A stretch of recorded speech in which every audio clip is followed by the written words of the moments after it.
So what you're looking at right here is a painting that I did in 2019. So after I had been trying to find my own style and painting for probably every day for about a year at least. And this was a background of watercolor primarily with illustrative work over top. And it's funny now that I would be painting mountains, and my recent collection was sort of about the link between mountains and teepees. And I was using triangles I see years ago when I started, and for some reason the shape that came to me when I was painting was often triangles. So it's just interesting to go back right now and look at that. And this was just a fun way of playing with different tones of materials, playing with transparency versus more opaque watercolor, as well as layering and getting used to Posca pens and jelly roll pens and things that you can put over top of watercolor once the paint is dry. So watercolor is really versatile. The key with watercolor, I recommend 140-pound paper or heavier. So this is a really good starter brand, this Canson XL watercolor paper. If you look in the bottom right hand corner, it says 140 pounds or 300 grams. So 140 pound or higher. 300 would be super, super thick. But I find this is a really great high quality paper if it's affordable for you. Artist Loft, so Michael's in-house brand, is also fairly decent quality if you're looking for a more affordable paper. And they have put out 140 pounds as well. And you can get away with a lighter, like a 98-pound paper. I have one right here. This is Canson XL. This is sort of some watercolor, just a little warm-up I had done at some point in time. But this is 98 pounds or 160 grams. And also to note, this is mixed media. Just, you can actually ignore the fact that this says mixed media. It's basically just a play on advertising, I believe, because whether it says watercolor or mixed media, at least this brand, if it's 140 pounds and up, it would hold wet medium. Wet media, it's good for watercolor, acrylics, and that kind of thing. So yeah, this is how I started, was 98-pound paper. And then I realized that paper it makes a huge difference. If you're going to go more affordable, go with cheaper watercolor supplies. Watercolor is awesome. If you're not selling your work and you're just practicing and playing around, I would go with even, the dollar store sells the Crayola watercolor pens, and they are actually really pretty colors. They will fade faster over time. They're not as pigmented. When you go with a cheaper watercolor, it's not as, doesn't have as much pigment mixed in with the binder, but I find the Crayola watercolors are actually pretty awesome. I have them for my preschooler. And I also have bought these round Crayola watercolor brushes. They can be hard to find. They often come in a pack of 4 or 5 and different sizes. And I still use these for watercolor if I'm just playing around. And I use these for when I paint with acrylic ink. Ink is permanent. It's a really highly pigmented permanent paint, and it can be very hard on your brushes. So I save these brushes when I'm doing embellishment with acrylic inks or alcohol inks. And but anyway, what I wanted to say was you can use 140-pound paper with cheaper brushes, cheaper watercolor, and you can have amazing work because you're not dealing with that curling of the paper.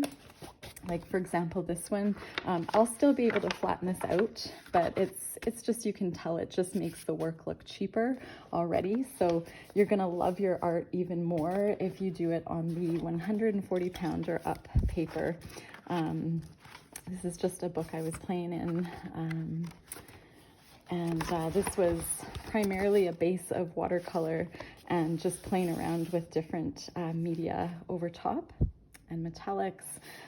Again, this was a little book that I had been practicing out of.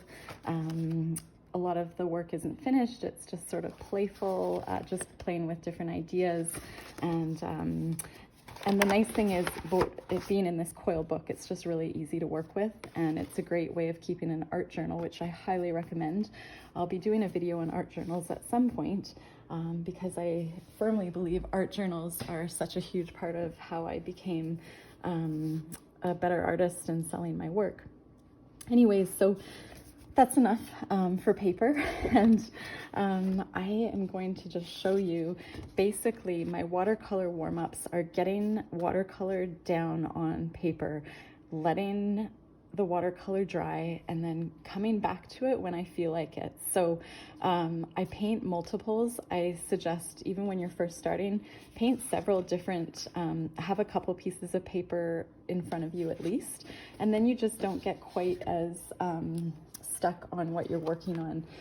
Here's another example. This was acrylic inks. I was just playing around with putting inks down. This is, again, watercolor.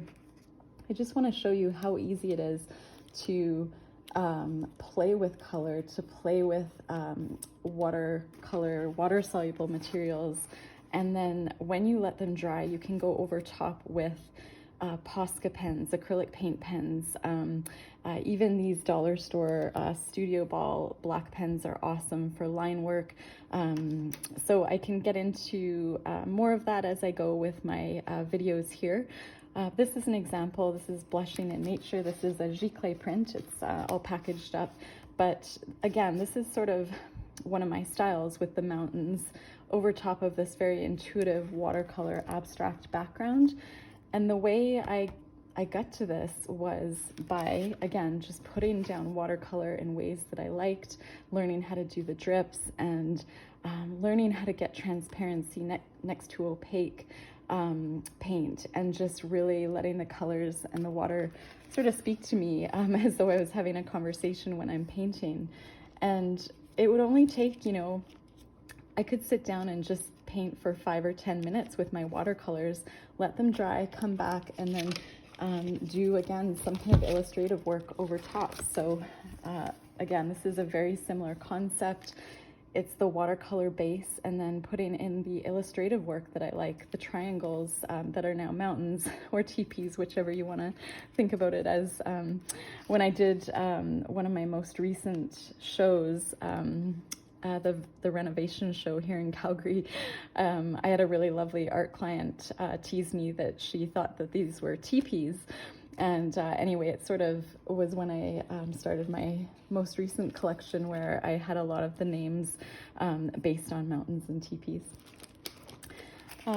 So really what I'm trying to tell you is you can very easily find your own style and do meditative, playful art where you just can turn off your mind and get down some color, and then go back to it. And when it speaks to you, you can finish it. You can transfer an image over top. You can do any type of mark making that speaks to you, whether it's, you know, for me, I love polka dots. I use a lot of polka dots in my work. I love metallics. I love, this is very linear, this type of watercolor piece. And I can show you, so this little example here is one I did quite recently. And again, this is just, this is on a little postcard.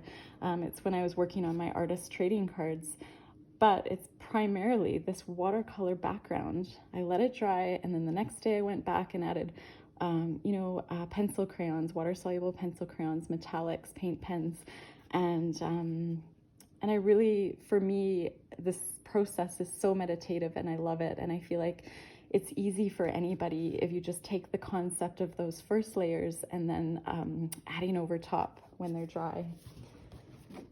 And funny enough, I found, this is more of a vertical painting, but I'll lay it out horizontally. I found this painting when I first started. This was August of 2018. And I had made my own spray inks out of Wilton baking food gels. So you know those gels that you can make icing colors with? They're non-toxic. They come in these little containers, and I would make them into spray inks. And I had seen this type of piece on, I think it was Pinterest, and I copied the style. So, you know, I emulated as much as I could with my home spray inks, which I sprayed on this watercolor paper. I let it dry, and then you can just see I played around with like different pens, and for me this was sort of the start of my love of loosening up and just playing and practicing. You can see I did some stencil work over here that looks like little honeybee combs. I even wrote the word Posca play because I was trying to practice with this Posca pen, and it was a really fine one, so I just did that writing. In here I have different words, playing with my, what does it say? Playing with my heartstrings. Is that what I said? I think it says playing with my heartstrings. And I can't even read what else I'd written. So again, I was very much in my own space when I did this. Art for your heart, I'd written in here because I was teaching in the community intuitive art. I had a little meetup group here in Calgary, and I would teach every Sunday at the library. And I think that this might have been something I was thinking of at the time. Anyway, yeah, so this is where it started for me. And sort of now you can see where I have ended up with mountains and different type of these abstract works on paper. So I was just gonna see, I finished a few last night. So I'm working on an oracle deck, and I'm gonna do a couple videos on this project, but this is one that I had just sort of finished up last night. And this one is a work in progress. I'm still working on, so I'll do another video on that here, probably today. And I am just gonna see how we are for time here.